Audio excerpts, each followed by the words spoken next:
Mbi 110 fëmijë të prekur nga gripi paraqiten çdo ditë në shërbimin e pediatrisë në Elbasan për të marrë ndihmën e parë mjekësore, duke i mbajtur shifrat në nivele të larta që prej festave të fundvitit.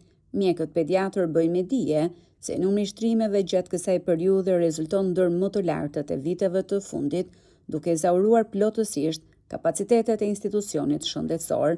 Sipas shefes së pediatrisë Irena Palloshi, pacientët e vegjël paraqiten kryesisht me temperaturë të lartë, të cilën e konsiderojnë rebele, si dhe me probleme në rrugët respiratore, që në mjaft raste shoqërohen me komplikacione virale. Ky vit ka filluar me një sëmundshmëri të rritur, është rritur numri i paraqitjeve, po ashtu dhe numri i shtrimeve.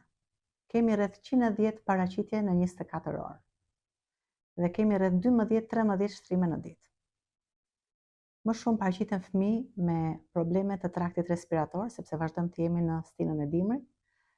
Janë fëmijë me koll, me temperaturë, fëmijë me fishkëllima, fëmijët që janë alergjik, kemi fëmijë me bronkiolite, me otite, por kryesisht predominojnë edhe fëmijët me temperatura rebele me gjendje gripi, pra me gjendje virusale, pa asnjë prekje tjetër. Virozat e stinës kanë prekur në mënyrë masive të gjitha grup moshat pediatrike.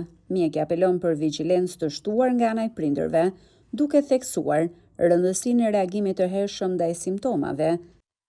Këshilla jonë është sidomos kur kanë beba të vegjël dhe fëmijë të moshave shkollore në të njëjtin ambient, të kenë kujdes që bebat e vegjël të mbajnë në një ambient të pastër, të veçantë, sepse bebat e vegjël 1 muaj 2 muaj na vijnë pikërisht fëmijë që janë të infektuar nga fëmijët e moshave shkollore që kanë motra dhe vëllezër në shtëpi.